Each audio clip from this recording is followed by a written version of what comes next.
Madame, Monsieur, bonjour. Merci d'être avec nous. Je vous souhaite la bienvenue sur Equinox Télévision. Vous êtes sur Droit de Réponse, votre magazine qui questionne toutes les semaines le traitement de l'actualité par la presse, avant tout débat dans le fond. Et cette semaine, les journaux sont revenus abondamment sur les questions d'intérêt politique et Droit de Réponse en a retenu quelques aspects. D'abord, ce décret du chef de l'État camerounais qui nomme 30 sénateurs et leurs suppléants. Paul Biya est-il allé choisir les hommes du Sénat dans un mouchoir? Pour le quotidien Le Messager, la question ne se pose plus. Le journal a posé un regard critique cette semaine sur ce qu'il a appelé l'arithmétique sociologique des 30 sénateurs nommés par le chef de l'État camerounais. 0 handicapés, un ancien Premier ministre, 3 femmes, 4 partis politiques, 9 anciens ministres, 10 chefs traditionnels au total. Cela fait 26 militants du Rassemblement démocratique du peuple camerounais, le RDPC, le parti au pouvoir. Le président Biya a-t-il refusé de se débarrasser de ses oripeaux partisans de président national du RDPC au regard de cette configuration scannée par des journaux et critiquée par des politiques au rang desquels on peut citer l'Union démocratique du Cameroun, l'UDC, qui rejette la nomination d'un de ses militants comme suppléant à l'ouest du Cameroun. L'actualité sur la nomination de 30 sénateurs a fait les chauds gras de la presse cette semaine. Une presse qui ne s'est pas empêchée de faire des projections sur le visage du futur président du Sénat camerounais. Chacun y est allé de sa manière avec ses propres sources. Et si cela n'était qu'un ballon d'essai commandé par les acteurs, la presse serait-elle manipulée? Certainement, loin de là pour le quotidien La Nouvelle Expression, qui a jeté un pavé dans la mare, l'un des rares quotidiens qui est revenu sur l'admission à la retraite du sous-préfet de Njombe Pinja à l'âge de 44 ans. Seulement, le sujet est traité dans les coulisses, prudence, réserve ou alors beaucoup de doutes si le journal sait qu'il s'agit d'une erreur. Il se pose cependant la question de savoir qui a induit le chef de l'État camerounais en erreur. Cela est une frasque, si cela est une frasque, fait-elle partie des nombreuses incongruités de la gouvernance au Cameroun? Et que dire de ce bras de fer, club de football d'élite et président de la Ligue professionnelle de football? Qu'est-ce qui justifie la sympathie des journaux pour les clubs dans la cause? La presse doit-elle rester neutre? Madame, Monsieur, voilà autant de préoccupations que nous nous proposons de partager avec vous, avec un panel assez composé d'acteurs politiques et même d'acteurs de la société civile. Nous allons embarquer pour la première fois à bord de cette aventure avec Samuel Nzoké, qui est un analyste sportif.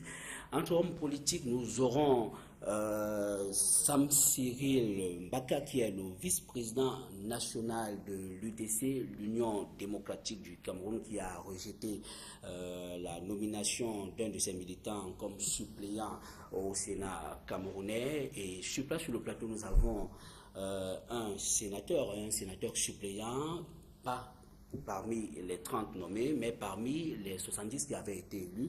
Et c'est Samuel Maud. Bonjour. Bonjour Fénélon. Merci d'avoir accepté ce plateau. Vous êtes du Rassemblement démocratique du peuple camerounais. C'est moi qui vous remercie pour votre invitation. Claudel Camproer, bonjour. Bonjour Fénélon. Merci d'avoir accepté ce rendez-vous. On embarque avec vous pour la première fois à bord de Droit de Réponse. Vous êtes journaliste de la presse écrite. C'est moi plutôt qui vous remercie de cet honneur qui m'a fait m'inviter après la proclamation ou alors la désignation des 30 sénateurs qui étaient très très attendus. Voilà, merci. Un homme de science, le docteur Guy Parfait Songué, qui est politologue. Vous accédez à la reconnaissance internationale après votre promotion comme directeur régional Afrique centrale et chef du département francophone de la Fred Nobel Open Business School, une université en Chine. On peut dire aujourd'hui que avec la NOBS s'ouvre pour la première fois, en Afrique. Oui, merci. Bonjour à M. Marom, bonjour aux autres panélistes. Effectivement, la NOBS, l'Alfred Nobel Open Business School de Hong Kong, ouvre en Afrique. La cérémonie officielle aura lieu dans quelques semaines. Elle se passera de la façon la plus solennelle, dont tout le monde aura connaissance des contenus. Alors, c'est une plus-value dans le système éducatif. C'est une plus-value parce qu'on a la possibilité d'avoir des diplômes en MBA, DBA, Master, PhD en Management, Marketing et Relations internationales, avoir des diplômes reconnus par les Nations Unies, le système européen et l'Amérique du Nord. Donc, Merci du parfait Songhé. Madame, Monsieur, pour savoir comment est-ce que la presse a fixé l'actualité dans le traitement cette semaine, je vous propose de suivre avec beaucoup d'attention la revue de la presse que signe Sandrine Yamga. Bonjour. Bonjour Fénélon, salut à tous. À l'Assemblée nationale, les députés ont dit oui. Cameroun Tribune annonce que les élus de la nation ont adopté le projet de loi portant prorogation de leur mandat pour 2 mois. La fin de la rallonge est prévue pour le 23 juillet prochain.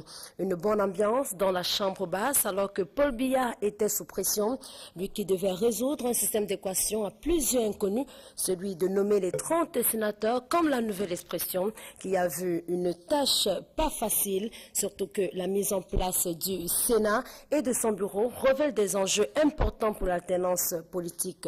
Au Cameroun, fait savoir la nouvelle expression. Paul Biya a donc certainement résolu cette équation puisque le Sénat est finalement au complet, fait savoir Cameroun Tribune dans l'une de ses parutions. Une nomination des 30 sénateurs qui marque un tournant dans la vie politique au Cameroun, fait savoir le quotidien gouvernemental. Mais la nouvelle expression constate plutôt que Paul Biya s'est retourné vers les vieux. Il a, selon ce journal, dévoilé son penchant pour les anciens à travers un acte présidentiel bien curieux. Le Messager parle d'un Sénat d'anciens ministres et de monarques, de caciques et de fossiles jetés dans l'arène. Un ex-premier ministre, 9 anciens ministres et 10 chefs traditionnels notamment. Une configuration qui fait croire à Europe Plus que la composition du bureau du Sénat se dessine progressivement.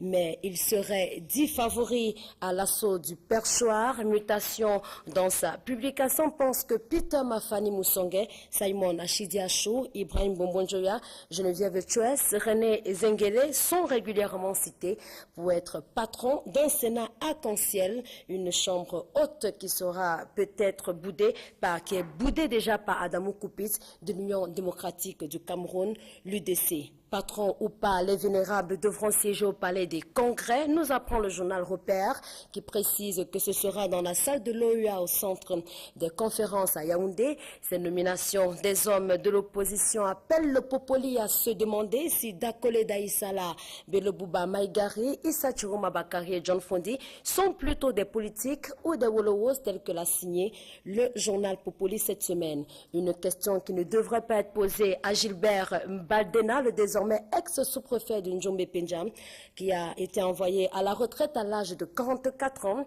qui aurait induit Paul Biya en erreur, se demande la nouvelle expression qui parle d'incongruité dans les récents mouvements enregistrés dans les sous-préfectures au Cameroun. Et peut-être des incongruités, il y en a eu cette semaine encore dans la maison du football camerounais. Après l'annonce de la reprise des championnats nationaux, Pierre Semengue annonce la nouvelle expression a aussi suspendu le championnat. Le président de la Ligue souhaite ne pas piétiner les lois de la République, dit-il. Une décision qui a fait sortir les clubs de l'Ogon qui exigent désormais la tête de Semengue. La nouvelle expression note que c'est la guerre totale entre les président de club d'élite et le général, président de la Ligue de football professionnel au Cameroun. Les équipes veulent donc le départ de Pierre Semengue, note le Messager, et conditionne aussi la reprise du championnat par la mise à l'écart du président de la LFFPC. Mais chez les Lions indomptables, la guerre pour la succession de Jean-Paul Akono se fait plutôt en sourdine. Mutation informe de ce que Domenech, Eriksson, Volker-Finke et Pierre Lechantre ont été auditionnés à Paris. Une guerre de lobby pendant que Jean-Paul Akono prépare sereinement les matchs des 2, 9 et 17 juin prochain. Des lobbies qui auraient dérouté Iya Mohamed, le président de la FECAFOOT, qui a cru Raymond Domenech une fois écarté de la course. La nouvelle expression à travers son agent sélectionneur, l'agent du sélectionneur français, rappelle que Domenech est encore en lice et droit de réponse est encore en lice au menu de vos programmes d'Equinox Télévision ce dimanche. À dimanche prochain. Merci Sandrine Yamga, beaucoup d'incongruités que vous avez relevées dans la revue de la presse que vous venez de signer. Des incongruités qui ont également été relevées par la presse cette semaine. Je vous propose la première escale autour de la nomination de 30 sénateurs et leurs suppléants à travers ce décret du chef de l'État camerounais, un décret qui a été vivement analysé par la presse et on a noté cette semaine Claudel Campoer, le quotidien Le Messager, y est allé avec beaucoup de scepticisme, avec beaucoup de doutes en en se posant la question de savoir si Paul Biya a ratissé moins large qu'envisagé. Est-ce que vous pensez, au regard de l'importance de cette actualité, que c'est une question opportune? De toutes les façons, moi j'ai été éberlué, je dirais même effaré par la manière avec laquelle la presse, dans son ensemble, en dehors du quotidien national Cameroun Tribune, comment la presse a traité cette information sur la désignation des 30 sénateurs par le président de la République. Tout s'était focalisé sur l'aspect de l'âge, les fossiles. On dirait qu'il y avait un son, hein, c'est-à-dire que tout le monde devait vibrer au même rythme. Et moi, ça m'a un peu gêné en ce sens que le journaliste qui se doit d'être un peu neutre, un médiateur de la société, devrait nous présenter les acteurs en présence, pardon, et pas seulement s'attarder sur le fait que ce sont les fossiles, il y a aussi quand même des jeunes parmi les sénateurs qui ont été nommés. Donc, ne pas faire croire qu'il n'y a que les vieux, les caciques. Mais est-ce que cela n'est pas assez? C'est un fait, je n'en disconviens pas, mais je dis c'est la présentation des acteurs, de tous les acteurs. N'est-il pas quelque part esclave des faits? C'est-à-dire rapporter les faits tels quels, même si on se doit de traiter l'information. Bon, vous savez très bien que les journalistes, certains journalistes transforment les commentaires en faits. Hein. Donc, pour moi, il était question de présenter tous les acteurs, qui ils sont, sans se focaliser uniquement sur l'aspect des fossiles, des caciques, puisqu'il y a des gens nouveaux là-dedans, mais qu'on n'a pas pris la peine de présenter. Et moi, je dis, c'est fait à dessein. Pourtant, la presse gagnerait à présenter l'information de telle sorte qu'on pense que c'est véritablement les médiateurs de la société. Alors, parfait Songhai, le quotidien Le Messager a dit que Paul Biya est allé chercher les hommes du Sénat dans un mouchoir, alors qu'il était attendu sur des équilibres sociologiques, politiques et même géographiques un peu plus larges. Disons qu'en fait, à partir du moment où l'opération sénatoriale était gérée par le chef de l'État, il s'est retrouvé dans une situation assez délicate, à plusieurs paramètres. Effectivement, d'abord, la dimension socio-régionale était une dimension incontournable. Ensuite, la dimension politique, mais en fait, le jeu de représentation maintenant par rapport à la crédibilité des personnes qui sont à la fois d'un côté élus, les 70%, et les 30% qui sont nommés. C'est une combinaison très complexe. Claudel a dit quelque chose qui m'intéresse, c'est-à-dire, je crois qu'il faudrait tenir compte du fait que le Sénat d'abord c'est pour les vieux, d'un point de vue définitionnel, quand même que cela nous plaise ou pas. Pour la première fois, je suis d'accord qu'on nomme des vieux. Pourquoi? C'est-à-dire qu'il aurait fallu, quoi qu'il en soit, amener au niveau du Sénat des personnes qui ont de l'expérience. Maintenant, l'autre problématique pour crédibiliser le jeu de nomination et d'élection aurait été d'avoir un peu plus d'opposants dans ce jeu. Peut-être que là, j'aurais attendu que la presse remarqua que peut-être l'opposition n'est pas suffisamment bien représentée. J'ai aimé quand vous dites pas de handicapés, quand il n'y a pas assez de femmes. Je crois qu'il y a quand même 20%. Il y a un handicapé. Il y a au total mais 3 femmes parmi les nommés, les 30 nommés. Je crois que quand on veut concevoir un Sénat, la première chose qu'on cherche, c'est l'expérience. Et l'expérience, on la trouve plus chez les vieux que chez les moins vieux. Donc c'est un minimum, il faudra accepter ça. Mais je crois que quoi qu'il en soit, cette opération était très délicate. Je n'ai pas voulu entrer dans toutes ces interprétations qui ont plus pour intention de vendre les journaux que d'informer fondamentalement sur la structure du Sénat et les enjeux des nominations. Mais je crois que les vrais problèmes sont dans les incongruités qu'on a eu à constater et le fait que légalement, quand on a même des sénateurs nommés et qu'on est à côté des suppléants, légalement, jusqu'à preuve du contraire, les suppléants ne servent à rien dans le Sénat comparativement à l'Assemblée nationale. Donc, comme mon humble avis, la problématique à poser pour cette semaine était au-delà de ce que la presse a attaqué de manière frontale. Samuel Mout. Ouais, pour ma part, je pense que la presse est rentrée encore dans son propre piège qui s'est tendu, qui est celui de dire lorsqu'on traite une information, forcément il faut avoir un angle dans lequel on le traite. Et c'est pour ça, effectivement, quand vous voyez la plupart des journaux, oui, c'est un piège, je pense que c'est un piège. Moi, ce qui m'avait été appris avant, tout au moins de ce que je connaissais de la presse, c'est le monde de l'objectivité, où l'on donne l'information telle qu'elle est et telle qu'on la ressent, sans toutefois ajouter des biais. Mais on traite d'information. Non, mais c'est ça que justement, et c'est pour ça que vous voyez que lorsqu'ils parlent effectivement de la vieillesse des personnes, ça veut dire que leur angle de tir, c'est de dire, il y a quelque chose qui est sorti, comment est-ce qu'on peut faire pour critiquer? Et donc, sauf que là également, même en ce qui concerne la critique, elle doit être objective, ce qui veut dire qu'elle peut également avoir pour vocation à reconnaître un certain nombre de mérites. Mais je dois dire, pour cette part-là, ils ont privilégié uniquement l'âge des sénateurs. Je suis bien comment dirais-je, bien satisfait de voir que Guy Parfait-Song souligne effectivement que lorsqu'on parle de Sénat, on sait que étymologiquement, Sénat vient de Sénès, qui veut dire effectivement la sagesse. Donc, c'est effectivement une chambre de la sagesse pour commencer. Mais moi, je pense également que... Vous avez le sentiment que la sagesse, elle est attribuée aux vieux. Ah bah écoutez, c'est ça qu'on dit, si je ne savais, si je ne savais... Si cela reste un adage. Et donc, mais je pense qui n'a rien de... Non, ça a son fondement aussi. Ça a son fondement, c'est peut-être discutable, mais c'est également ça a un fondement. C'est ce qui veut dire, quand vous dites que c'est discutable, ça veut dire que tous les vieux ne sont pas forcément sages. Et les jeunes ne sont pas nécessairement, ne sont pas nécessairement inexpérimentés. Également, inexpérimentés. Mais quand vous regardez tout de même le casting, hein,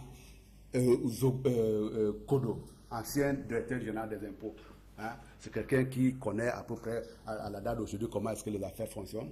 C'est une expérience. Quand vous regardez quelqu'un comme Zhang Oyono, qui se trouve dans ce Sénat-là, quand vous regardez Peter Mafani Moussongé, c'est quelqu'un quand même qui sont des gens qui sont petits d'expérience. Je voudrais m'attarder un peu sur René Zengele. Hein? Un ancien ministre de l'éducation de ce pays, de l'éducation nationale, tel qu'on l'appelait à l'époque. C'est quelqu'un qui est reconnu pour son indépendance d'esprit. Et dans ce on cherche aujourd'hui, quand on veut construire un système comme celui-là, c'est des gens de cette dimension-là. Et quand vous dites également, c'est des vieux, il faut savoir que ces vieux-là, ils peuvent considérer à un moment donné que leur avenir est derrière eux. Et si on les demande, on les appelle à une haute fonction comme celle-là d'aujourd'hui, tout ce qu'elle leur est demandé, ce ne sera pas non pas d'assurer de l'arrière, mais de préparer un Cameroun nouveau, un Cameroun plus prospère encore. Dans tous les cas, c'est ce qu'on va voir. Samuel Maud, moi je reste avec vous. Oui. Je reviens sur ce que le quotidien Le Messager a qualifié d'arithmétique sociologique des 30 sénateurs nommés. Il a fait une certaine déclinaison qui a abouti sur un aspect 26 militants du Rassemblement démocratique du peuple camerounais nommés parmi les 30 sénateurs. Est-ce que vous avez le sentiment que c'est le président de la République du Cameroun ou alors... Je ne vois pas le rapport entre la sociologie que vous évoquez tout à l'heure et l'appartenance à un parti politique. Si d'aventure il s'avère que l'ensemble de ces militants, même s'ils sont, encore qu'ils ne sont pas sortis tous de RDPC, s'il est prouvé effectivement qu'ils répondent à une composition sociologique quelconque, pourquoi est-ce que le président ne se priverait de les nommer? Je voudrais dire également, là aussi, il faut qu'on admette, lorsque une loi réglementaire reconnaît à quelqu'un qui exerce un pouvoir à un moment donné la vocation à pouvoir exercer une certaine tâche, il faut le reconnaître dans son droit. Là, il se passe tout simplement que le président de la République, puisque c'est lui qui a cette charge-là de pouvoir nommer, il a toute la latitude, c'est lui qui a l'appréciation nécessaire. Dans le cas d'espèce, vous avez vu quand même que dans le temps... Même s'il ne peut pas se dépouiller de sa casquette de président national du RDPC. Non, écoutez... Qui n'ont beaucoup plus... Rien ne l'oblige, à contrario, rien ne l'oblige également d'aller prendre majoritairement les gens de l'opposition. Mais n'oubliez pas également là aussi que nous sommes dans un champ politique, où les problèmes de majorité ont quand même une certaine valeur. Dans le cas d'espèce, comment est-ce que vous voulez qu'un président qui vient d'un parti politique puisse nommer majoritairement des gens qui viennent de... personnes qui ne sont pas de sa coupole. Non, mais je ne... Encore que l'effort a été fait, peut-être vous estimez que cet effort n'était pas suffisant. En nommant ses alliés, l'UNDP, l'ANDP, le MDR, le FSNC. Oui, il n'en reste pas moins que là également, vous avez vu que le SDF également, à la date d'aujourd'hui, à 14 sénateurs.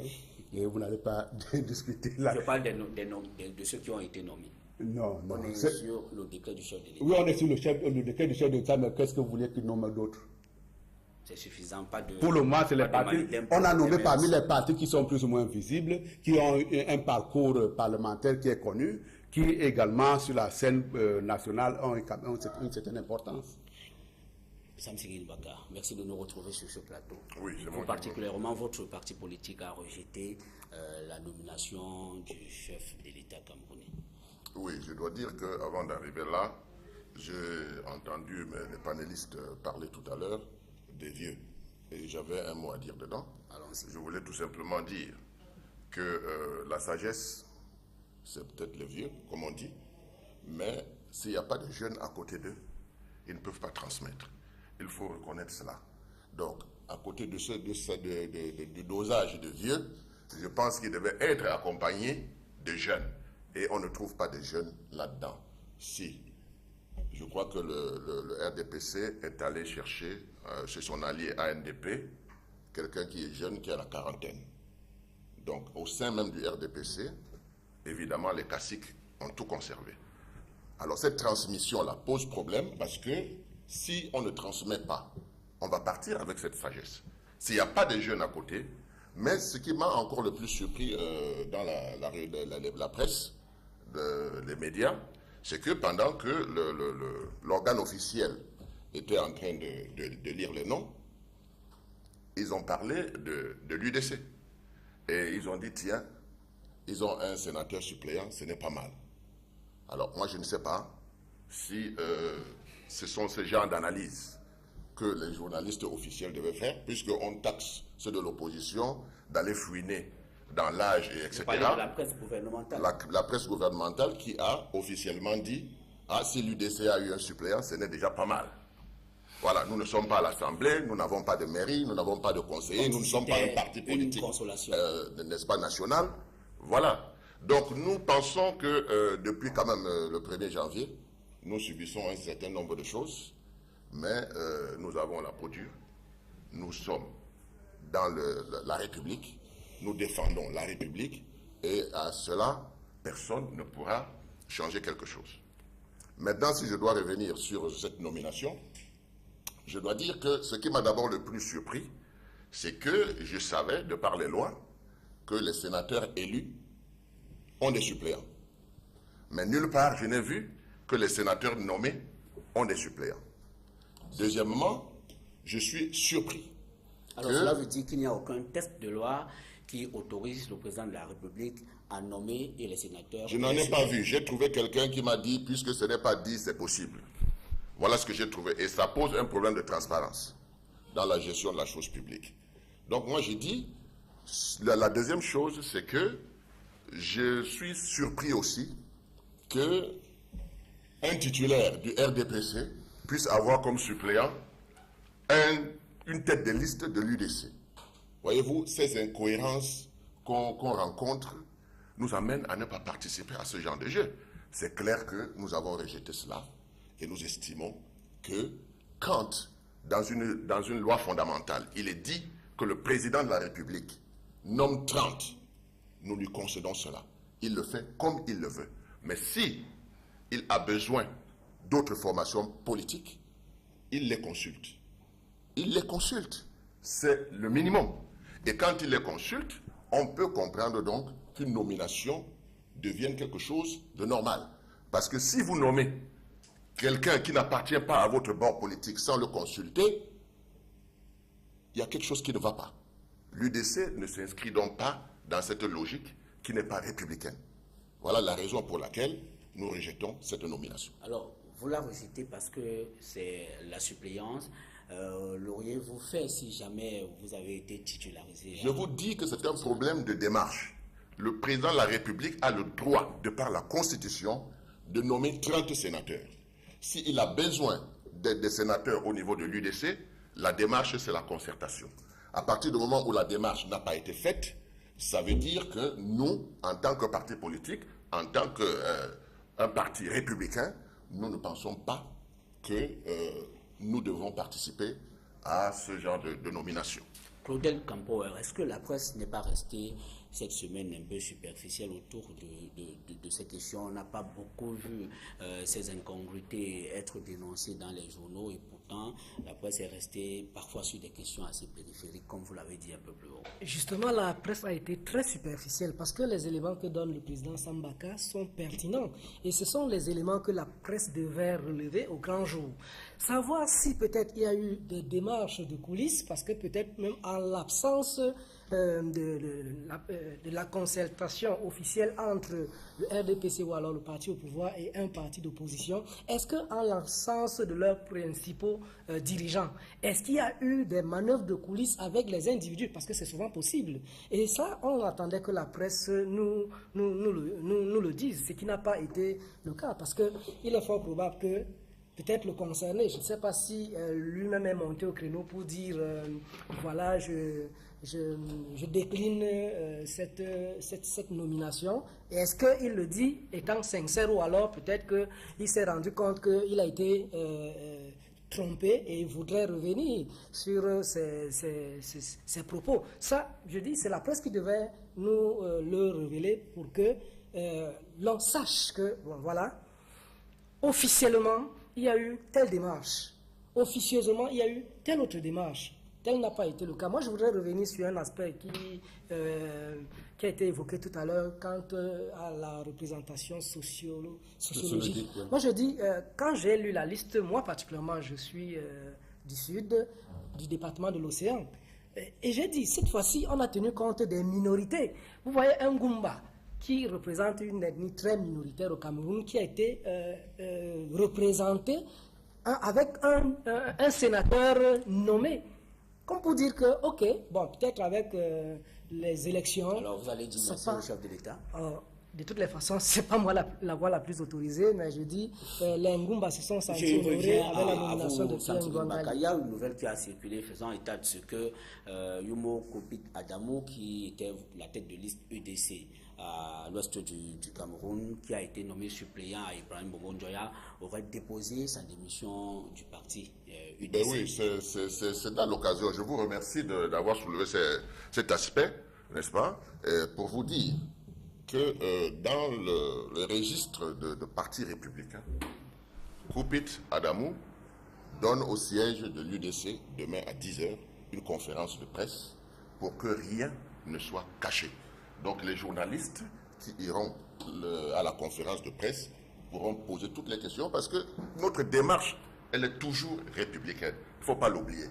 La transparence. À l'UDC, on dit toujours la transparence. Donc, pour un problème comme celui-là, nous ne voulons pas qu'il y ait le moindre doute. Donc, le Kopit Adamou donne conférence de presse au siège de l'UDC à Yaoundé à 10h demain. Qui parfait son gars. Sur cette suspicion de la presse, parce que je l'énonçais tout à l'heure en référence à l'article du quotidien Le Messager, dont le titre porte sur l'arithmétique sociologique des 30 sénateurs nommés, qu'il y a 26 militants du RDPC parmi les 30. Est-ce que vous pensez que c'est une question assez importante qui devrait être soulevée par la presse? Vous ne pouvez pas éviter, n'est-ce pas, un soulèvement par la presse de cette problématique parce que de toute façon, les dimensions ethnico-régionales sont très importantes encore chez nous dans le champ politique et elles sont conséquentes même prioritairement à une profonde ignorance du passé et des identités. Donc, en réalité, les gens restent agrippés, accrochés à ces considérations parce qu'ils ne se rendent pas compte que ces démarcations qu'ils établissent entre différentes ethnies sont fondamentalement artificielles, superficielles, voire même ponctuelles. Si on remontait le temps, on se rendrait compte que ces choses manquent de sens. Et parce que, véritablement, la majeure partie des peuples qui se sentent séparés ou différents aujourd'hui sont en réalité plus liés qu'ils en ont conscience. Mais je pense qu'on n'a pas l'occasion ici d'aller en profondeur là-dessus. Je voulais seulement vous faire remarquer que la nomination des 30 devrait entrer en équilibre avec les 70. Donc, ça rendait encore l'exercice plus compliqué. Il serait parcellaire, à mon humble avis, de lire uniquement les 30 en ignorant quelle est la composition des 70. C'était ça l'acrobatie. Et à partir du moment où le chef de l'État s'est retrouvé en train de piloter cette opération en tant qu'opérateur central, je crois qu'il s'est mis lui-même dans une complexe opération parce que, à partir de là, quoi qu'il en soit, on ne pouvait pas achever une telle opération sans qu'il y ait des mécontents.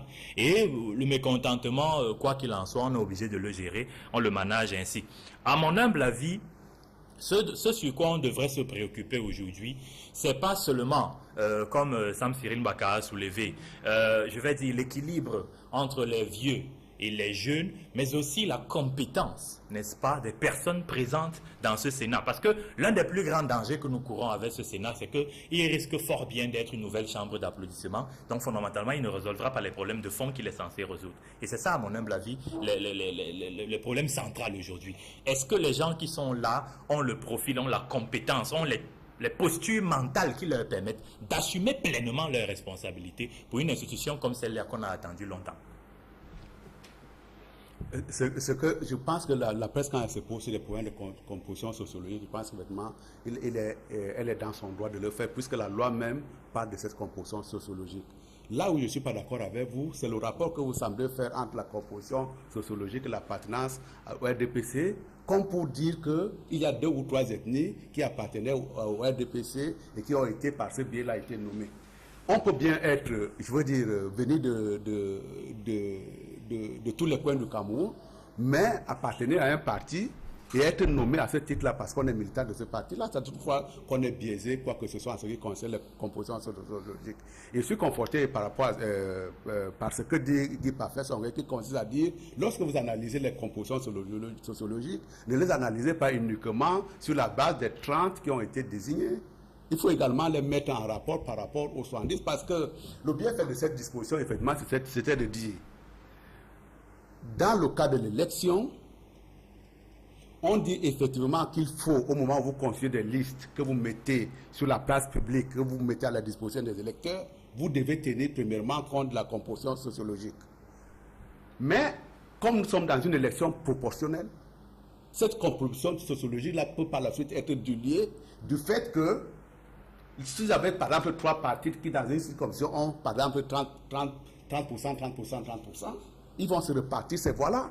Et du coup, le minoritaire qui se retrouvait à la 7e position sur une liste et qui venait compléter effectivement cette composition sociologique-là pouvait sauter. Le fait de permettre au chef de l'État de nommer les 30 autres, c'est de rééquilibrer les choses. Et vous avez entendu effectivement des gens qui, au sortir des 70, même si les listes n'ont pas été retouchées parce que très souvent, soit le SDF était majoritaire quelque part, soit le RDPC majoritaire, vous avez quand même entendu des voix monter qui consistent à dire oui, mais on a des compositions sociologiques, sauf par exemple que les Ngumba aussi n'ont pas été nommés. Là, il y a un Ngumba qui a été nommé. Et pareil pour la Léké, j'ai entendu également qu'il avait, en ce qui concerne le centre, on me dit par exemple que la nomination de quelqu'un comme Laurent Kodo, qui est un haut fonctionnaire de cette République, et sort effectivement d'un département pour lequel il n'y avait pas de sénateur. Donc ça fait partie des rééquilibrages. Mais vous ne pouvez en aucun cas dire, comme ils sont tous venus du RDPC, donc forcément la composition sociologique a été faussée. Guy Parfait-Songé, avant de passer la parole à Sam Seguin Baka, je reviens sur cette lecture, cette grille partisane à laquelle Samuel Maud ne voudrait pas adhérer pour poser cette question au niveau de la suppléance. Quelle est l'appréciation que vous faites de cette configuration qui voudrait que un titulaire RDPC est pour suppléant, un militant UDC qui est de l'opposition, et que de l'autre côté, qu'on ait un titulaire UNDP qui est pour suppléant, quelqu'un du RDPC. Bon, je sais qu'au sein du RDPC, ils sont très doués souvent pour expliquer l'inexplicable, mais ça ne tient pas la route. Je vais expliquer l'inexplicable. Non, il ne faut pas expliquer ce genre de choses. Ça ne tient pas la route. Je vais expliquer l'inexplicable tout à l'heure. Non, ça ne tient pas la route. Vous savez, c'est symptomatique d'un environnement dans lequel on ne fait pas attention à de petits détails. Il y a là-dedans quelque chose de frustrant. Moi, je dis frustrant parce que beaucoup de Camerounais ne font pas la différence entre l'image du gouvernement et l'image de l'État. Et je vais aller en profondeur dans ce que je dis là. Le chef de l'État ne fait pas que représenter un peuple, il incarne une nation. Vous comprenez? Lorsque le chef de l'État pose un acte de ce niveau, un décret, dans lequel il y a des incohérences, ce n'est pas juste l'image du parti qui est affectée, c'est celle de l'État qui est affectée. Comment on lui fait signer ce genre de papier où quelqu'un du RDPC là, un suppléant de l'opposition, et on veut expliquer quand même? Non, ça ne tient pas, ça ne devrait pas se passer comme ça n'a pas de sens. La suppléance va en harmonie. Non, monsieur Botou, là vous ne pouvez pas me montrer le contraire. La suppléance va en harmonie avec l'appartenance à une entité politique spécifique, à moins qu'on réussisse. Et ça, on ne peut pas me prouver ça, que le RDPC et l'UDC, c'est le même parti. Et il y a un certain nombre de choses qui sont symptomatiques du fait qu'il y ait parfois, et c'est très récurrent dans ce pays, des impréparations organisationnelles dans la manière dont on fait les choses. Il faut s'assurer des choses en amont, pas en aval. Vous ne voyez pas que ce n'est pas bien pour l'image d'un pays qu'on vient de nommer quelqu'un le lendemain matin, Il fait une déclaration pour dire qu'il refuse la nomination. C'est salir l'image du chef de l'État, c'est salir l'image de l'État. Et c'est ça mon problème aujourd'hui. Quoi qu'il en soit, il ne faut pas qu'on passe le temps à essayer de... D'abord, le président de la République n'est pas un saint. Il faut qu'on cesse de présenter les choses. Personne ne l'a dit. Non, ben vous faites souvent comme si lui ne peut pas commettre d'erreurs. Il peut commettre des erreurs. De deux, son entourage peut commettre des erreurs. Il faut qu'on admette qu'il y a des erreurs qui ont été commises dans cette affaire et qu'on se dise qu'il vaudrait mieux que ça ne soit plus géré comme ça. Mais ce n'est pas beau pour l'image du Cameroun. Ça a fait trop de bruit. On pouvait éviter ce bruit-là en travaillant dans le détail, au stylo, comme on dit, sur chaque nom. Ce n'était que 30 personnes à nommer. Et il y a quelque chose qui s'est passé. Il a signé un papier avec des incohérences. Oui, pour dire qu'on en arrive là, c'est vraiment dommage. Mais vous savez, ça, on ne regarde pas là où on est tombé, on voit là où on a accroché le pied. Parce que l'UDC avait 7 sénateurs à l'ouest. La collusion entre le RDPC et le SDF ne nous a pas permis d'avoir nos 7 sénateurs. Maintenant, si le président de la République est là pour rééquilibrer, comme on dit, n'est-ce pas, ce qu'on peut considérer comme les injustices, et qu'il ait choisi, n'est-ce pas, sans consulter, de nommer notre militant, tête de liste, comme suppléant, je crois que c'est quand même trop gros. Parce qu'il y a un proverbe Bacha qui dit qu'on ne pointe pas l'éléphant du doigt pour le montrer. C'est trop gros, n'est-ce pas? C'est pas possible. Ça ne se fait pas. Est-ce que vous vous rendez compte que Sarkozy et Hollande soient sénateurs et l'autre sont suppléants? C'est pas possible. Il faut peut-être qu'on aille ailleurs pour voir ça. Nous voulons inventer quelque chose au Cameroun. Moi, je préfère prendre mon petit temps d'antenne pour que M. Mott nous explique comment est-ce que c'est possible. Non, Avant ça,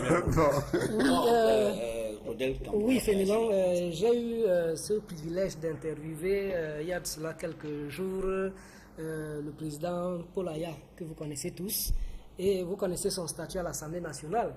Et quand on lui pose la question, il représente quel parti? Il dit « Je suis le député de la nation ». Comme pour dire que les sénateurs sont les serviteurs de la nation. Alors, qu'il soit de telle chapelle politique ou bien de telle autre chapelle politique, moi je pense que là n'est pas le plus important. C'est de venir défendre les intérêts d'une région à laquelle il appartient.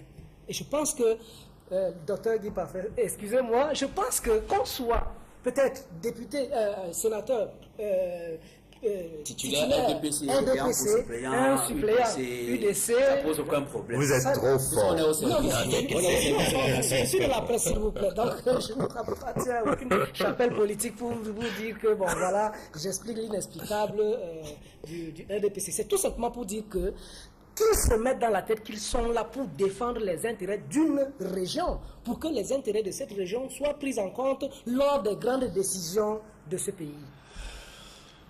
Vous avez bien vu que pour avoir un début d'argumentaire, vous n'avez pas besoin de recourir à un militant de RDPC pour avoir une certaine logique.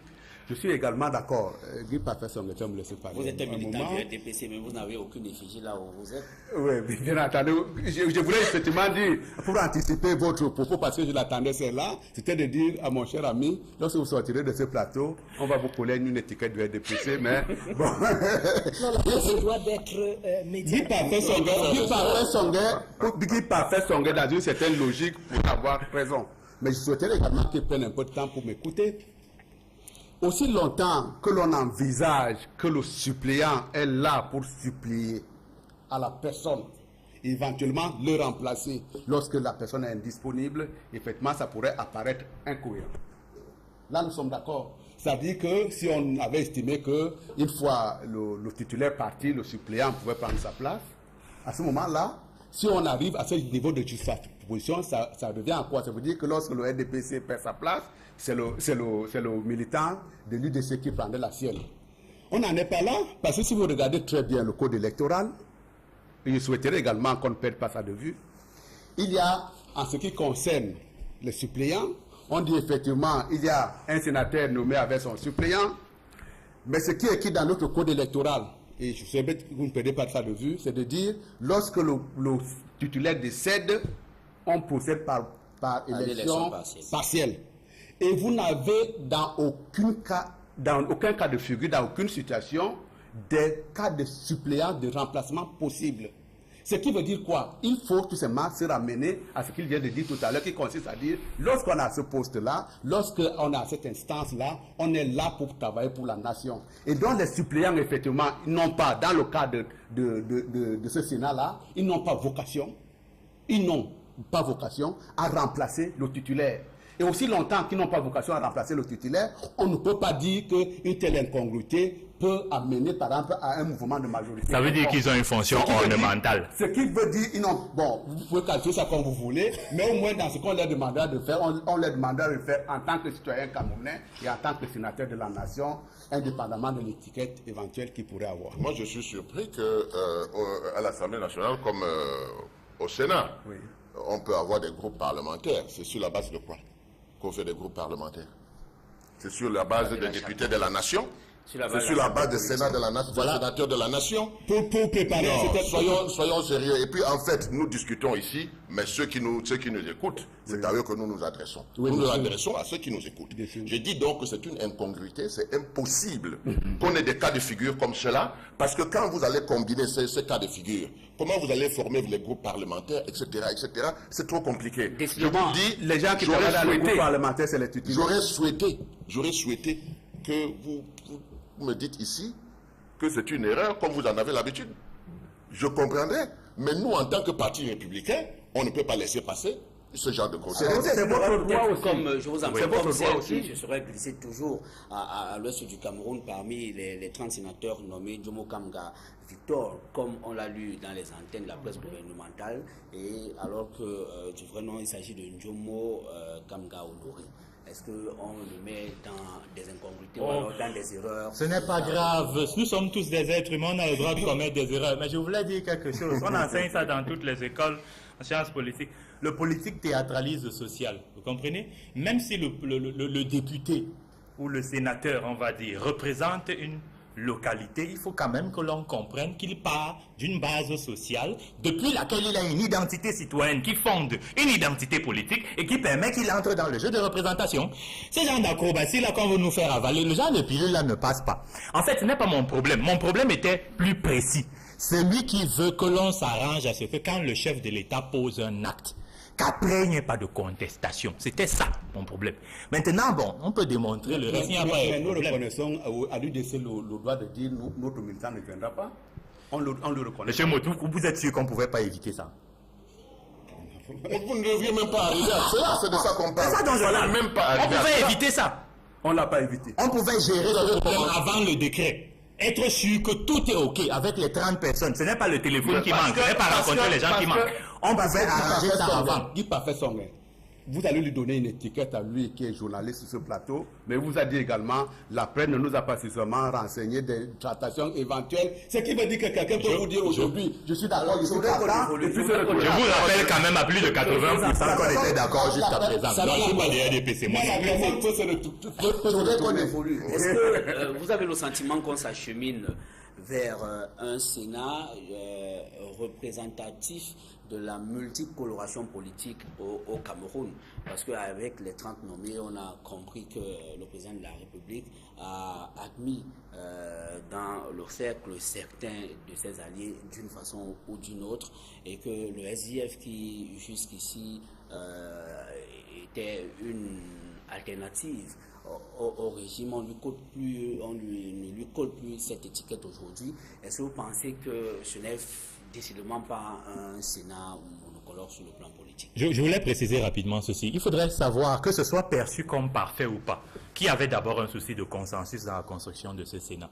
Il y avait un souci de consensus, c'est-à-dire que véritablement, qu'il y ait un maximum de personnes représentées, qu'il y ait des accords à l'échelle nationale sur la manière dont il va être composé. Je vous ai dit qu'il est techniquement difficile de manœuvrer sur ce type d'opération sans qu'il y ait des mécontents. Donc, fondamentalement, il fallait s'y attendre. Mon problème n'est pas seulement dans le jeu de représentation, c'est le souci d'efficacité. Je le dis comme ça, peut-être certains ont l'impression que c'est symphonique. L'un des plus gros problèmes aujourd'hui, c'est de s'assurer que ce Sénat n'est pas une autre chambre d'applaudissements. Parce que fondamentalement, quand vous regardez comment fonctionne l'Assemblée nationale au Cameroun, elle a plus de forme que de fond. dans la gestion, n'est-ce pas, des rapports de force, dans la gestion des forces en présence. Et c'est une réalité. Il y a des choses qu'on ne peut pas dire à la télévision pour des questions de sécurité nationale. Je ne pourrais pas dire ici ce qui se passe à l'Assemblée nationale. Mais vous devez savoir que, quoi qu'il en soit, ça pourrait se... Non, monsieur Maud, je suis en train de dire des choses gentiment. Non. Je suis vraiment gentil. Croyez-moi, je peux dire partout, sauf à la télévision, ce qui se passe à l'Assemblée nationale. Parce que quoi qu'il en soit, quand on parle dans l'espace public, on doit tenir compte de l'encodage par rapport à la cible. Il y a le peuple, il y a les acteurs politiques, les acteurs au pouvoir et les décideurs. Le problème... Vous n'avez pas besoin de nous dire ce que vous ne pouvez pas dire à la télévision. Voilà. Le problème est celui-ci. Il faudrait que, quels que soient les gens qu'on a choisis pour ce Sénat, qu'on s'assure qu'ils fassent leur travail librement. C'est très important pour l'avenir de ce pays. Et c'est très important pour les recadrages fonctionnels des institutions camerounaises. Parce que s'il y a encore de choses où les consignes tombent et puis tout le monde se couche, ce ne sera pas la même chose. Oui. Sur la coloration. Oui, je dois dire que sur la coloration, je dis à partir du moment où nous-mêmes, à l'UDC, nous avons vécu cela, n'est-ce pas, je crois que le RDPC et le SDF aujourd'hui sont des partenaires, les autres un peu avant. Donc il reste l'UDC qui maintient son identité. Je dois donc dire que je ne suis pas surpris. Et nous pensons donc, que... se positionne désormais comme l'alternative. Oui, nous l'avons toujours dit, dans la politique, la bipolarisation nuit, n'est-ce pas, à l'épanouissement des peuples. Il faut parfois des troisièmes voies. Les troisièmes voies, c'est souvent là le salut. Mais la troisième voie a toujours pour problème que les deux premiers cherchent à l'écraser parce que si il est identifié par les populations vont y aller. Mais je pense qu'avec le temps, comme on dit, la politique c'est une course de vitesse, c'est une course de fond avec quelques pointes de vitesse. Nous pensons que aujourd'hui, il est temps pour que l'UDC mette une pointe de vitesse dans sa course de fond qu'il a entamée depuis, pour que les législatives, les municipales à venir puissent nous donner la possibilité de faire quelque chose de pertinent. Pour terminer, je voudrais tout simplement dire que le journaliste qui est avec nous ici est venu avec une idée. Peut-être qu'il n'avait pas eu la contre-idée. Et il sortira de votre plateau avec une autre idée. Peut-être parce que nous avons dialogué ensemble. Et ça, c'est important, le dialogue. Et c'est ce que nous prenons à l'UDC pour qu'il y ait un éclairage suffisant et que les gens puissent se déterminer en fonction de ce qu'on propose aux gens. Ce qui est bien en ce qui concerne les jugements de valeur, il serait bien effectivement qu'elle soit professée par une instance indépendante. Je peux comprendre que lorsque Guy Parfait Songé parle effectivement de la caisse d'enregistrement qu'est l'Assemblée nationale, il considère qu'il est cette instance-là. Parce qu'autrement dit, quand l'instance n'est pas indépendant, effectivement, ça peut prêter à confusion. L'une des choses que je voulais révéler, c'est qu'effectivement, il y a quelque chose qui est répandu chez nous. C'est de dire, effectivement, lorsque quelqu'un a été nommé, je pense également dans le cadre des sénatoriales, il faudra qu'on s'achemine de plus en plus vers une élection que vers une nomination. Mais lorsque quelqu'un a gagné une posture ou alors un poste du fait d'une bagarre, d'une bataille politique ou alors du fait d'une nomination, il dit « j'ai eu le poste ». En réalité, il faut dire « j'ai été appelé à une fonction quelque part, à une responsabilité ». Ce qui veut dire que lorsque vous avez en tête la notion de la responsabilité qui est la vôtre, vous pouvez vous départir de vos habillages antérieurs. Vous ne pouvez pas préjuger de l'indépendance d'un esprit au moment où vous le nommez. Maintenant, la personne, une fois qu'il a reçu, qu'il est rentré dans le moule de la fonction, c'est à lui de dire « je suis rentré là parce que voilà ce que je sens comme étant une vision et voilà ce que la dynamique que l'on doit inculquer, indépendamment de la personne qui vous a mis à cet endroit-là ». Si on parle de ce principe-là, je peux vous dire, compte tenu des noms que nous avons vus, que ce soit parmi les sénateurs nommés, que ce soit parmi les sénateurs élus, moi, je peux vous dire que j'ai la conscience largement tranquille en passant que c'est des gens. Et en plus, je reviens sur la notion de l'âge qui semble être pour certains un handicap. Si quelqu'un a 79 ans rentre dans des petits jeux d'intérêt en pensant que lui, il va voter, il va sauver sa propre tête à lui, ça veut dire qu'il a perdu son temps sur cette terre. Je pense que ces gars-là, ils sont suffisamment âgés pour avoir de la hauteur et de dire de toutes les façons, ce que nous préparons, c'est l'avenir de nos enfants, c'est l'avenir du Cameroun de demain. Je ne suis pas d'accord avec M. Bott pour une raison simple. Je vais passer par deux axes pour le dire. Lui, quand je l'écoute, je sais qu'il est sincère parce qu'il est un technicien chevronné. Les techniciens ont une façon de penser, ils sont très pragmatiques. M. Bott choisit... Merci pour le compliment. C'est une constatation. Je suis contre les médailles à titre posthume. Il faut mieux reconnaître les valeurs des gens pendant qu'ils sont là. M. Bott choisit de parler de quelque chose qui me semble tout à fait cohérent, rationnel. Je vais me dire vraisemblable, mais ce n'est pas vrai. Je vais expliquer maintenant pourquoi ce n'est pas vrai. Le Cameroun, d'un point de vue des rapports au pouvoir, s'est structuré sur des piliers clanico, ethnico, politico, ésotériques. C'est-à-dire les préconditions qui permettent même d'entrer en compétition intègrent ce genre de facteurs. C'est-à-dire, autrement, vous avez des individus qui se tiennent de par une systémique qui est avec un opérateur central et des micro-entités systémiques qui managent l'espace public, administratif, etc. C'est-à-dire que les profils que vous attendez dans cet espace ne sont même pas souvent les bons. Parce que les préconditions ne sont pas prioritairement la compétence. C'est-à-dire qu'on parle du Cameroun. Il ne faut pas parler du Cameroun comme quelqu'un qui regarde, il se tient à la plage, il regarde la mer, il la trouve romantique, il parle des bateaux. En même temps, il y a un monde à l'intérieur. Il y a des poissons qui mangent les autres, il y a des sous-marins nucléaires qui se font la guerre. Je suis en train de parler de la réalité, je ne suis pas en train de dire des choses en l'air. Même si les gens ont été élus, les préconditions qui leur ont permis d'entrer dans les listes et d'entrer en compétition font que, quoi qu'il en soit, ils sont prioritairement dans leur réseautique informelle qui continue à être très forte par rapport à la réseautique formelle. Je parle du Cameroun, M. Bott. Oui, nous parlons tous du même Cameroun. Je vous assure que si on ne s'arrange pas à travers la logique institutionnelle, à ce que les personnes qui ont été élues ou nommées se sentent libres dans leur travail, on va retomber dans les mêmes tares et les mêmes, je vais me dire, les mêmes insuffisances fonctionnelles. C'est des automatismes. Ce n'est pas parce que subitement l'institution est nouvelle que ces automatismes vont partir. Ce sont des automatismes fonctionnels que les gens utilisent. Oui, j'ai un peu peur du discours du docteur Guy Parfait. Mais c'est normal. Je ne vous parle pas pour vous faire plaisir. Je suis là pour servir. Il faut faire les bons diagnostics. Oui, tout à fait. J'ai un peu peur de ce discours. Bon, c'est un politologue, un analyste politique. Mais moi, je voudrais qu'on soit au-delà de ces analyses exotiques. C'est quelle combinaison vous avez? J'ai fait une combinaison à 4 piliers. Oui. Politico, ethnico, clanico, ésotérique. Tout à fait. Et ça semble mettre de côté un peu le facteur compétence. Ça semble. Ça semble, à mon sens, ça semble. Mais soyons un peu logiques. Hein. Je crois que quand on fait l'analyse de ceux qui ont été nommés, c'est des gens qui ont quand même, vous avez félicité le vénérable tout à l'heure, tous sont pareils. Ça veut dire que c'est des gens qui ont une certaine, tous ou presque. Pour ceux que je connais. Si je prends par exemple le cas de M. Henri Ndwa Ngali qui a été nommé à l'Olodorf. Bon, je dis ceci. C'est quelqu'un qui a travaillé au PNUD. Vous voyez, c'est des gens qui ont une certaine expérience de la vie. Et je dis, s'il vous plaît, permettez que je continue. Je dis donc ceci. Nous avons écouté les discours des uns et des autres pendant la campagne où on mettait en avant le caractère pour l'intérêt supérieur de la nation, au-delà des chapelles politiques. Donc, je veux bien, docteur, que nous sortions des chapelles. Vous êtes donc confiant par rapport au un petit mot tout de même. Enfin, c'est que il y a d'autres conditions qui vont entourer. Je ne voulais pas parler, Fédélon, je ne voulais pas parler de la nomination parce que là également, vous avez vu que c'est bien le pouvoir discrétionnaire du chef de l'État. Bien.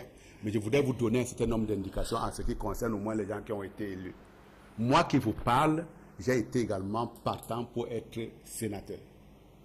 Dans le littoral, nous avons sécrété 6 listes de 14 personnes, c'est-à-dire que 7 suppléants et 7 titulaires. Les conditions d'évaluation qui ont été fixées et partagées de tout le monde font qu'à la date d'aujourd'hui, je n'ai pas à faire comment dirais-je, la gueule, parce que je me suis retrouvé suppléant. les conditions qui ont été utilisées font qu'à la date d'aujourd'hui, je ne vois pas comment est-ce que, sur le plan politique, la notoriété de quelqu'un comme Thomas Tobo puisse être contestée. Comment est-ce que la notoriété de quelqu'un comme Madame Guest puisse être contestée? Vous parlez des meubles. Là également, il a cité un nom tout à l'heure, hein, qui est un frère à nous, que nous admirons tous parce qu'il a admiré également la galerie. Ne vous mettez jamais dans la tête Sambaka en vous disant que vous êtes le premier de la classe.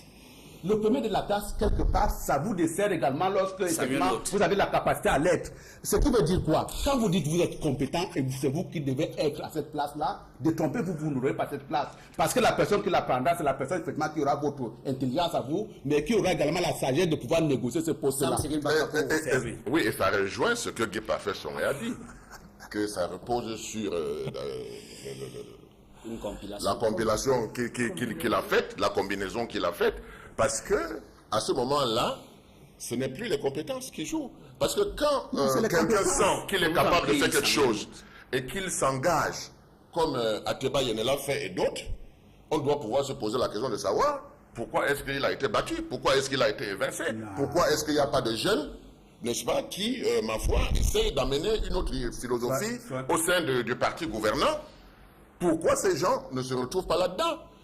Parce que, justement, comme je disais tout à l'heure, ils devraient être ensemble avec ces sages, ces vieux. Les idées d'ATB. Malheureusement, ce n'est pas le cas. Je voudrais qu'on passe l'éponge là-dessus. Oui. Claudel Campoer, on a posé la question de savoir tout à l'heure, au regard des quelques incongruités dans le décret chef de l'État qui nomme 30 sénateurs et leurs suppléants, on s'est posé un certain nombre de questions. Cette question est revenue cette semaine.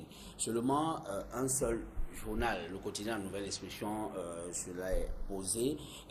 Paul Biya a-t-il été induit en erreur? Dans tous les cas, le journal a été affirmatif en disant que Paul Biya a été induit en erreur en dressant une grille de personnalités ou d'institutions qui auraient induit Paul Biya en erreur dans l'admission à la retraite d'un sous-préfet, celui de Njombe Penja, Giba et Galdena, à l'âge de 44 ans. Oui, nous reconnaissons tous que l'erreur est humaine. Mais maintenant, c'est la réparation de cette erreur. Si erreur il y a, n'est-ce pas, qu'il faut mettre en cours. Et parlant de ce sous-préfet de Njombe Penja qui a été mis à la retraite, moi je me dis, bon voilà, plutôt que de présenter l'information de cette manière-là, telle que l'a fait La Nouvelle Expression, il fallait creuser un peu plus en profondeur. Qu'est-ce qui s'est véritablement passé pour qu'on en arrive là? Est-ce que parce que la loi juridique de l'admission à la retraite, parce que la loi devrait être appliquée à tout le monde, il n'y a pas de cas spécifiques. Donc, s'il y a une loi, elle est applicable à tout le monde. Et s'il y a erreur, que la personne soit rétablie dans ses droits. Samuel Mout.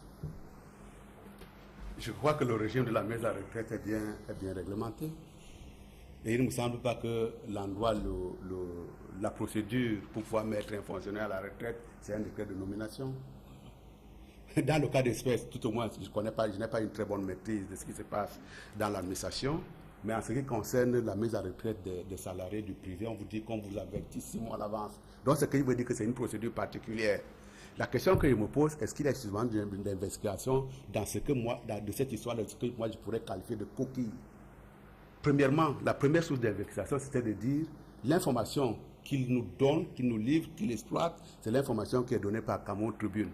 Est-ce qu'il y a une identité de documents d'information entre le document qui a été signé par le chef de l'État et celui qui a été rendu public par Cameroun Tribune? Première interrogation. Deuxième interrogation, s'il y a cette identité de vue-là, est-ce qu'on ne pourrait pas retrouver le nom de la personne qui est concernée dans un autre arrondissement? Parce que ça se pourrait également que ça puisse être un problème de transcription tout simplement. C'est-à-dire que le décret tel qu'il a été signé dit bien que la personne, soit il a été muté, soit relevé de ses fonctions, mais qu'en retranscrivant dans le journal, que l'on mette plutôt qu'il a été admis à faire valoir ses droits à la retraite. Ces informations-là méritent d'être sourcées et vérifiées. Dès lors que ça n'a pas été vérifié et sourcé, il nous serait difficile et aléatoire ici de commencer à livrer des débats. Mais en ce qui concerne de manière objective la mise en retraite d'un fonctionnaire, ce n'est pas par voie d'un décret de nomination que l'on le met en retraite.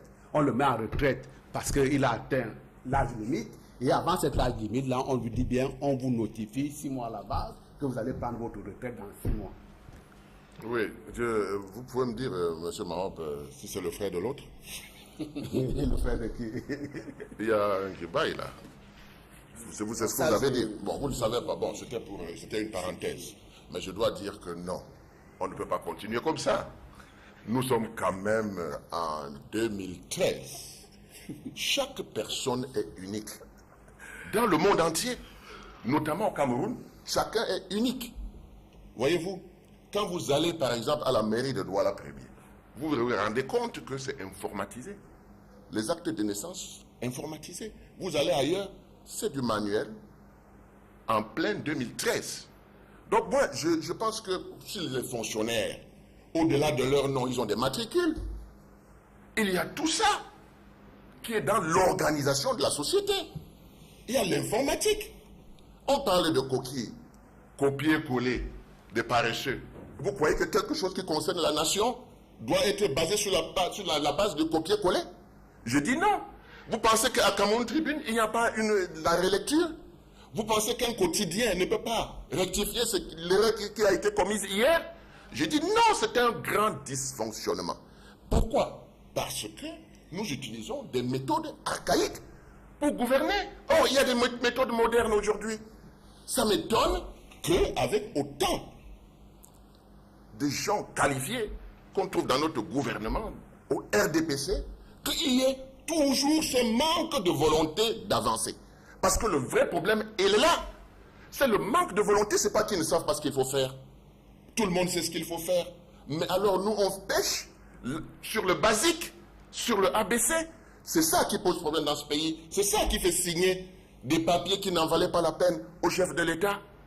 C'est tout ça qu'il faut revoir. Et si ça continue comme ça, ça veut dire qu'ils sont arrivés en fin de course. Ils ne peuvent pas gouverner. C'est ce que ça veut dire. On ne peut pas multiplier les erreurs, multiplier les coquilles, multiplier non pour quelque chose qui engage une nation. On relit, la rélecture est là. Donc il y a tous ces mécanismes qu'on met en place pour gouverner. On ne fait pas du n'importe quoi. On est quand même un pays que tout le Camerounais respecte. C'est une incongruité. Sam Cyril Mbaka, lorsque vous posiez la question de savoir tout à l'heure si c'est le frère de l'autre, c'est pour savoir si c'est une cabale contre lui. Oui. Nous sommes victimes. Nous pensons que nous ne sommes pas les seuls. Vous comprenez, mais moi, je n'ai rien compris. Mais vous n'avez pas compris parce que vous n'avez pas voulu comprendre. De l'aide du Sahel. Voilà. Oui, disons que sur ce sujet, ils ont tout dit. Moi, j'ai rien à rajouter. Vous mettez ça dans le cadre d'une incongruité? Oui, disons que s'il faut être sérieux, en réalité, ce genre de choses est symptomatique d'un système qui n'est pas bien pensé, qui n'est pas bien structuré, qui ne fonctionne pas bien. C'est juste un symptôme, ce n'est même pas un problème. C'est juste un symptôme qui est en train d'être relevé là. La pathologie est plus profonde et comme l'émission est petite, laissons aujourd'hui pour la pathologie. On en parlera peut-être une autre fois. Moi, je voudrais rajouter que loin s'en faut, je ne suis pas là pour défendre les responsabilités. Dans un système de performance, j'ai toujours dit, est-ce qu'on s'est posé les bonnes questions? Dans un système où les gens sont performants, j'ai toujours dit aux gens, c'est des cases que l'on coche. Est-ce que c'est fait ou est-ce que ce n'est pas fait? Quand ce n'est pas fait, on cherche le responsable, on ne cherche pas les explications derrière. J'ai dit seulement, est-ce qu'il y a eu des bonnes interrogations? Ça se pourrait que le décret soit propre. Et que la transmission à Cameroun Tribune soit... Mais s'il est établi effectivement qu'il y a quelqu'un qui n'a pas fait son devoir de contrôle, je suis désolé, on n'a pas besoin d'être dans le... De vérifier si ce fonctionnaire a atteint l'âge... Oui, de vérifier, oui, bien sûr. Ou alors que c'est quelqu'un effectivement en toute conscience, alors que l'autre a vérifié qu'il était encore... On est devant, puisque la passation de service a eu lieu, le préfet sortant... Non, mais je vous rassure que des noms... Et actuellement, selon des investigations journalistiques, il serait à la disposition de la région. Oui, mais je voulais vous rassurer, la personne ne pourra d'aucun cas aller en retraite parce que dans un décret de nomination, on a dit à faire voilà, c'est droit à la retraite. À la date d'aujourd'hui, on peut spéculer sur le fait effectivement qu'il ait perdu son poste. Comme les Camerounais aiment bien le dire, il n'est plus en charge, en responsabilité à la date d'aujourd'hui en complément d'effectif. Mais je pense que là également, ça pourrait être corrigé assez rapidement.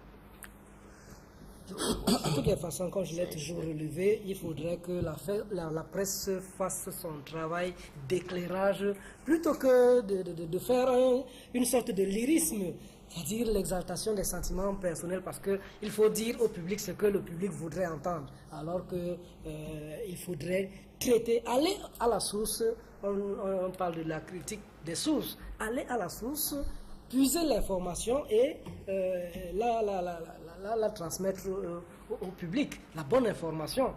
Il n'y a que ça à faire. Voilà, je propose la dernière escale de cette émission, ça c'est du sport, football, avec cette brouille actuellement à la Ligue professionnelle de football. La Ligue professionnelle de football dont le président est opposé au président des clubs qui décident de ne pas reprendre le chemin des stades parce que les subventions ne leur sont pas jusqu'ici versées. C'est un bras de fer. Mais dans la presse cette semaine, on a eu le sentiment que des journaux ont développé une sorte de sympathie pour les présidents des clubs. Est-ce que dans la cause, les journalistes devraient-ils pas rester objectifs, réalistes et même neutres? Justement, voilà encore un autre problème qui nous montre que la presse n'est pas neutre. J'ai parcouru tous les journaux parlant de cette affaire bras de fer, le général Pierre Semengue, que certains présentent même en tenue militaire. Vous savez, le poids des images, hein? Une image vaut 1000 mots. Le général Semengue qu'on a toujours présenté dans certains journaux en tenue militaire face au président des clubs du championnat de l'élite. Et puis, qu'est-ce qu'on trouve? J'ai même l'impression, je suis journaliste, j'ai l'impression qu'il y a eu un texte qui a été rédigé quelque part, qui a été multiplié et envoyé à tous les journaux, sauf bien sûr Cameroun Tribune, et c'est chacun qui s'est mis, oui, et c'est chacun qui s'est mis à retourner la phrase sujet verbe complément complément verbe sujet, c'est-à-dire la phrase reste la même. Et parfois même il y a les anacolutes, c'est-à-dire quelqu'un construit une phrase et puis on sent que il avait d'abord présenté cette phrase, il a oublié de ne pas la retoucher un peu plus loin. Non. Et puis, qu'est-ce qui se présente et qu'est-ce qui se passe? On a l'impression qu'à l'unanimité, les journalistes se rangent dans un camp, qui est celui de supporter les présidents de club. Alors que le problème est simple. Le général Semengue dit, OK, désormais que tous les clubs soient transformés en SAOS, c'est-à-dire Société Anonyme à Objet Sportif. La presse ne nous dit pas combien de clubs se sont déjà conformés à cette disposition. C'est un contrat synalagmatique qui a été signé entre les présidents de clubs et la Ligue. Alors, pourquoi les présidents de clubs ne veulent pas se conformer à cette disposition qui est la transformation des clubs en SAOS? Est-ce par intérêt ou alors par souci, je ne sais pas trop. Mais le général Semengue dit, il ne faut pas continuer à laisser faire. Et quelque part, je me dis, ça c'est une analyse personnelle. Si les présidents de club ne veulent pas se conformer, c'est qu'il y a un intérêt qu'ils sont en train de cacher quelque part. Parce que les nouvelles dispositions leur demandent qu'il y ait une comptabilité. Et les gens ne sont pas toujours à l'aise lorsqu'on leur demande de mettre sur pied une comptabilité parce qu'il y aura une traçabilité, que la gestion ne soit plus comme si c'était une épicerie familiale. Merci de nous retrouver sur ce plateau. Vous êtes analyste sportif. Au regard de ce qui précède, est-ce que vous avez le sentiment que la presse en rajoute à la confusion actuelle? Déjà, je vous remercie, M. Maroff, de m'avoir convié à ce plateau. Je profite pour dire bonjour à tous vos téléspectateurs. Voilà, ils se sentent salués. Pour répondre à votre question, je crois que la presse n'a rien ajouté. Il ne faudrait pas qu'on fasse la confusion dans ce pays. Il faudrait qu'on explique aux Camerounais les choses telles qu'elles sont. Nous sommes tous mutés par le besoin de professionnaliser notre football. Et nous nous sommes rendus compte que la base n'était pas définie et on a donc trouvé un moyen de mettre sur pied une ligue professionnelle à la tête de laquelle on a mis le général Semengue pour accompagner les clubs. Parce qu'on sait qui est à la tête des clubs. Les clubs aujourd'hui ne peuvent pas seuls se mouvoir en corporation et mieux s'organiser. C'est pour ça qu'on a pris le général Semengue qui était déjà un ancien de la Dinafouté, et il était chargé d'accompagner les clubs dans cet acheminement vers la professionnalisation. Et le problème vient d'où? Lorsque les clubs demandent à rentrer dans leur dû, parce que dans la phase d'accompagnement, les clubs n'ayant pas une trésorerie très suffisante, ils ont émis le vœu que l'État les soutienne. Et ça, cela va de bon ton. L'État a promis d'apporter cet appui financier substantiel. Et je vous rappelle que l'année dernière, cet appui a été apporté Et les clubs n'en ont pas bénéficié. Il faudrait qu'on vous le dise. Et cette année, les clubs couraient le risque de passer toute une année sans que ces appuis ne leur parviennent. C'est pour ça qu'ils ont mis sur pied un mot d'ordre de réclamation de cet appui dont on leur avait promis. Maintenant, lorsque on est arrivé à leur apporter cet appui substantiel, le général Semengue, qui s'est senti un peu frustré, a donc pris cette décision de surseoir le processus. Est-ce qu'il n'est pas dans son droit? Il est dans son droit, mais ce n'est pas le moment. Parce que ce processus aurait dû être enclenché il y a beaucoup de mois aujourd'hui. Oui, ça veut dire quand vous êtes à la tête d'une organisation, vous définissez les critères d'évaluation de cette organisation, puisque c'est vous qui êtes chargé de suivre. Est-ce qu'on avait une programmation que les clubs n'ont pas suivie? Je ne crois pas. Est-ce que on n'a pas mis en place un dispositif fusionnel et qu'on arrive à terme et qu'on dise, bon, maintenant que cela n'est pas fait, statu quo. Le statu quo vient lorsque les clubs commencent à réclamer leur dû. Il faudrait que les Camerounais le sachent.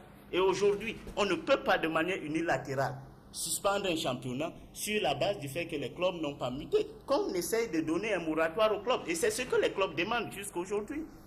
On va y revenir. Samuel Mout. Il venait de dire tout à l'heure, les clubs n'ont pas de trésorerie.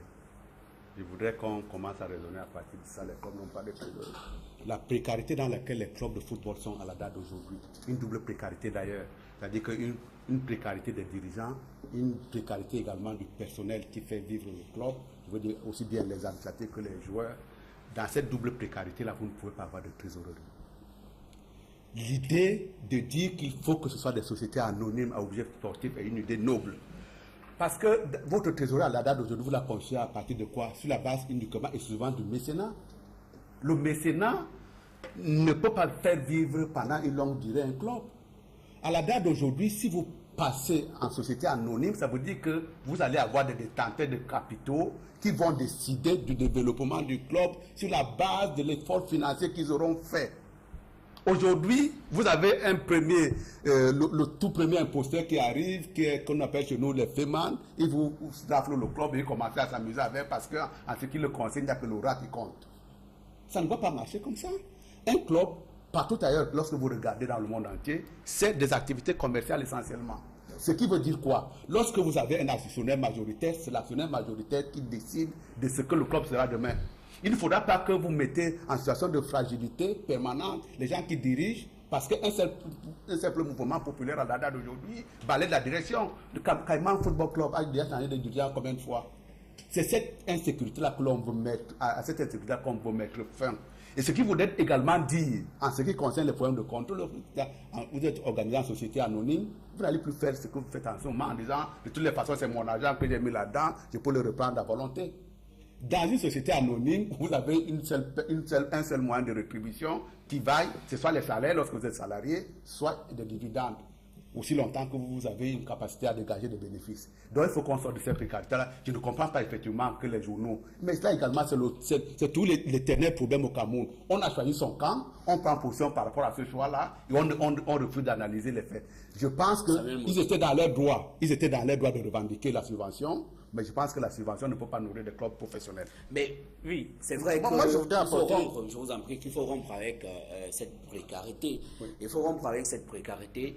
Mais est-ce qu'il ne faut pas aussi savoir que le texte qui introduit la mutation est d'actualité récente et que cela devrait s'inscrire dans un processus? Oui, ça devrait certainement s'inscrire dans un processus, mais je pense qu'on devrait s'inscrire dans un état. Mais là également, venez long.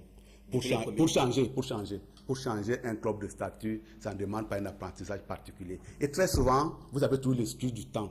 Chaque fois qu'on n'avez pas envie de faire quelque chose, c'est une résolution. Il faut seulement qu'on décide à la date d'aujourd'hui. Et là également que ça se passe par catimini. Parce que ce qui va se passer, c'est qu'il faut faire. Pardon? Ça s'oppose à nous tous, l'esprit du temps. Oui, bien sûr. On n'a pas envie de faire quelque chose. Bien entendu. Dans le RDPC. C'est comme vous voulez. J'ai compris bien l'enjambement, mais bon, c'est comme vous voulez. Ce qu'il faudra par contre prévoir, c'est qu'il faut également dans ce processus-là que se passe en toute transparence. Parce que ce qui peut se passer là également, c'est que les gars qui sont à la tête des clubs à la date d'aujourd'hui aillent en catimini voir le notaire en disant de toutes les façons, c'est moi l'actionnaire majoritaire et qu'on fiche le capital à ce niveau-là pour qu'il n'y ait plus d'autres entrées. Il faut qu'on définisse les conditions d'appel de fonds. des conditions de capital. Et une fois qu'on aura lancé le processus, pour faire un acte notarié de cette dimension-là, toi qui es juriste Fénélon, je te reconnais ça. On n'a pas besoin d'un siècle. Je vous ai dit que c'était un technicien chevronné, donc de ce côté, techniquement, on sera servi. Je voulais faire des recadrages rapides.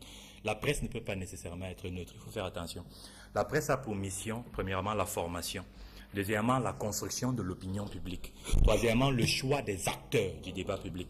Quatrièmement, le choix des thèmes du débat public et de leur évolution. Et en 5, la presse est un relais d'influence. Quand elle n'a pas conscience de cette responsabilité, elle devient une presse dangereuse. C'est ça le problème de fond. Et puis, quelque part, je suis heureux de voir qu'il y a un effort de professionnalisation du football. Du football, c'est ça qu'on tient. Le reste du sport, je ne sais pas. Mais il faudrait qu'on réponde à des questions élémentaires. Je suis un Africain. Pour ce que je sais, un arbre ne pousse pas par les feuilles. Il y a des questions simples. Quelle est la politique de sport au Cameroun? C'est-à-dire que, est-ce qu'on a quelque chose qu'on tient d'un point de vue idéologique, philosophique, qui permette de fonder une démarche des différents sports au Cameroun? Pas encore.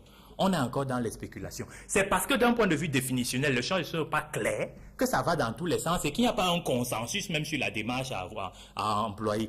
On essaye de faire une transition vers une professionnalisation. Mais il y a un ensemble de préalables qui exigent cette transition et ils ne sont pas encore là. Vous avez parlé du problème entre le président de la Ligue et les joueurs de football. Ce n'est encore qu'un symptôme. Moi, c'est l'approche clinique. Ce n'est encore qu'un symptôme. La pathologie tient du fait qu'il y a des gens qui gouvernent, c'est-à-dire qui tiennent le gouvernail, qui devrait permettre de montrer dans quelle direction aller, et qui laissent le gouvernail se balader dans tous les sens. C'est pourquoi on a des symptômes comme ceux-là que l'on voit dans le sport, dans le football en particulier. Le problème qui se pose se situe dans le fait que, dès le départ, et très peu de Camerounais vont dans ce sens, il n'y a même pas de clarification sur quelle est la politique du développement de ce pays. C'est quand on a défini la politique du développement, une philosophie du développement, une vision de développement, qu'on sait à quoi le sport sert là-dedans. Et comme on sait à quoi le sport sert là-dedans, on établit les bases qui permettent au sport de matérialiser cette politique-là. C'est un ensemble de préalables qui n'existe pas. Et à mon humble avis, tant qu'on ne travaille pas à responsabiliser les acteurs à tous les niveaux de la société, on aura toujours des gens qui vont se plaindre parce qu'on veut rentrer dans la droite ligne. Ou on aura toujours des gens qui estiment que quand on leur donne une petite parcelle de pouvoir, ils peuvent piétiner les autres. Samuel Zoké. Oui, moi je voudrais répondre à M. Samuel Mout. Il faudrait aujourd'hui qu'on comprenne une chose. La nécessité de professionnaliser notre football est un idéal pour tout le monde. Nous sommes lancés là, mais c'est l'opportunité de la décision du général Semengue de suspendre le développement, la suite du championnat. C'est là où il y a problème. Pourquoi ne pas accorder un moratoire et définir donc maintenant le cadre dans lequel... Mais pourquoi c'est le blackout du général qui fait problème? On se souvient qu'avant lui, les présidents des clubs eux-mêmes ont décidé de ne pas rentrer dans les stades. Oui. Pour revendiquer la subvention. En son temps, ça n'a fait aucun problème. Ça ne devrait pas faire problème parce que les clubs vivent normalement de ces petits sous. Il faudrait le comprendre aujourd'hui. Laissez-moi utiliser cette expression. Les clubs, à un moment, se sont retrouvés, après 10 journées, on se connaît au Cameroun, après 10 journées, les présidents de clubs ne pouvaient plus. Ça, c'est une réalité.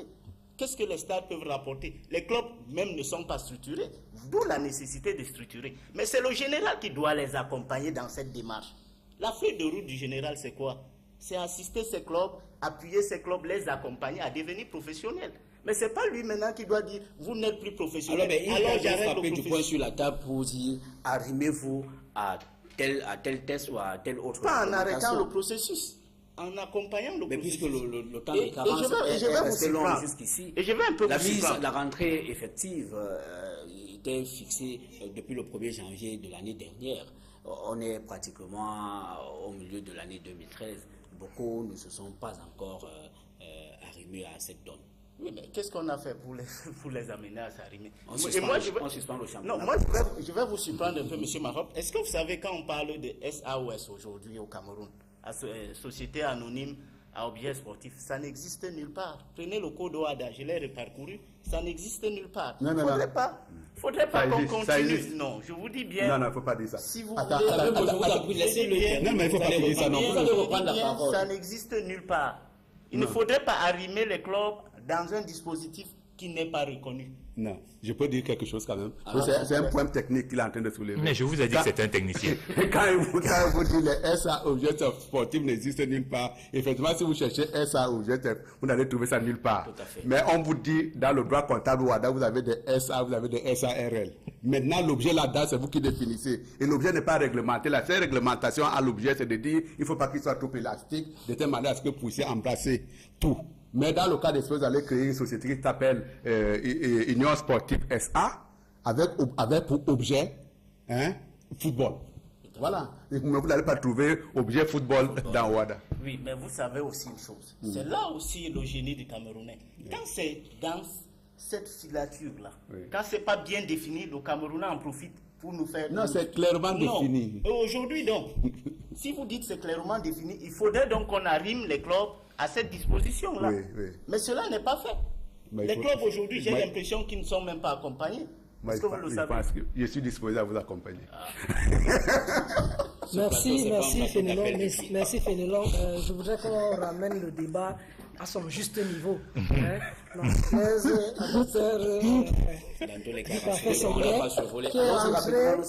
Qui est rentré dans une autre sphère.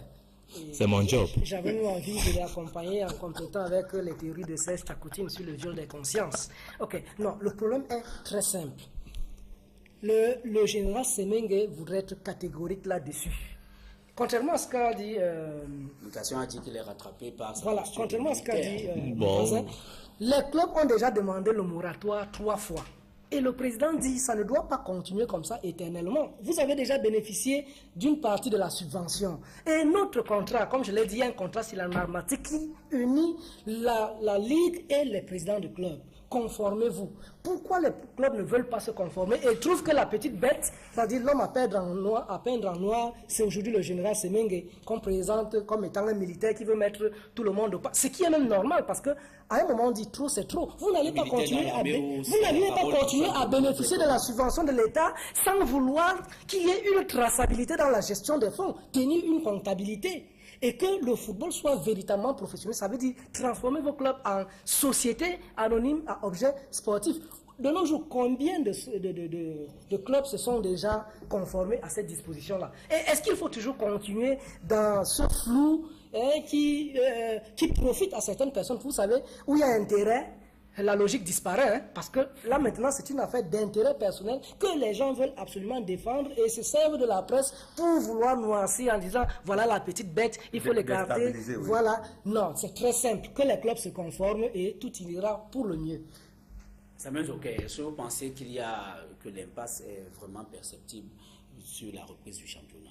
Oui, puisque les positions sont tranchées. Et on arrive, et il faudrait bien expliquer aux gens, on arrive à réclamer la démission du général Semengue quand lui-même démet son secrétaire général de manière spectaculaire lors d'une assemblée. Et que la personne même qui est supposée prendre le poste de ce dernier nous dit même devant la salle, je suis surpris.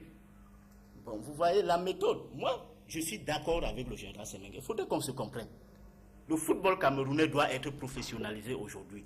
Mais je ne suis pas d'accord sur la méthodologie qu'il utilise. Ce n'est pas quand les clubs réclament de l'argent, vous leur apportez un petit subside, que vous mettez le veto. Tant que vous n'êtes à ce jour-là, vous croyez du jour au lendemain les clubs aptes à muter en société en ennemi. Mais il faudrait donc arrêter le championnat. Et là maintenant la mise en forme, qu'est-ce qu'on en fait? Mais pourquoi il faudrait toujours que dans ce pays, les gens prennent leur autorité pour arrêter tout? Alors, qu'est-ce qui pourrait mettre un terme à ce bras de fer entre guillemets? D'abord, je voulais vous dire que s'il y avait plusieurs personnes qui se comportaient comme le général Semengue dans l'administration camerounaise, elles se porteraient mieux. Tout à fait. Parce que dans l'administration camerounaise, la majeure partie des individus nommés par le chef de l'État sont des experts de l'évitement. C'est-à-dire que quand il y a un problème sérieux, ils évitent, ça monte plus haut. Quand ça arrive un peu plus haut, l'autre évite, ça monte encore plus haut. C'est comme ça que les dossiers arrivent à présent, parce que tous les gens en bas, bien qu'ayant le décret du chef d'État, évitent tout ce qui demande de la fermeté. Et à cause toujours de cette logique clanico-ethnico-politico-ésotérique qui font que les gens se tiennent. Ce qu'il faudrait, c'est la négociation. Quoi qu'il en soit, oui, le général Semengue est un militaire, mais il est dans un environnement civil et il voudrait que les choses marchent. Le plus important n'est pas d'avoir raison. Le plus important, à mon humble avis, est d'avoir un consensus qui permettra que la nation tout entière profite de son système sportif. Parce que quand on n'a pas de championnat, il y a beaucoup de gens qui misèrent, il y a beaucoup de choses qui dysfonctionnent, il y a beaucoup de gens qui sont à la touche et ce n'est pas bien. Il faudrait une négociation. Qui va la mener? Peut-être qu'il pourrait avoir juste quelqu'un au-dessus du général Semengue qui pourrait jouer, on va dire quoi, au négociateur pour permettre à tout le monde de s'entendre, amener tout le monde sur une table de négociation et tomber sur une façon de relancer le championnat. Claudel Campoer, est-ce qu'il existe une pilule? Non, pour ma part, c'est que la presse ne devrait pas jouer un rôle trouble. Pour moi, la presse devrait être objective et de traiter l'information telle qu'elle se doit. Samuel Mout. Je pense pour ma part que c'est peut-être un problème de communication tout simplement. Je veux dire le passage, cette migration-là d'associations sportives à ASA est fait dans l'intérêt des gens aujourd'hui qui sont en grève. Parce que la plupart de ces gens-là, ils mettent de l'argent à fond perdu et le lendemain, quand on leur dit ce n'est plus vous qui êtes le président, ils ont tout perdu.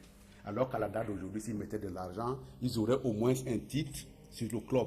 Et c'est dans leur intérêt, je ne vois pas pourquoi ils le feraient. Mais là également, je voudrais dire, je ne connais pas beaucoup de championnats où l'administration apporte des subventions.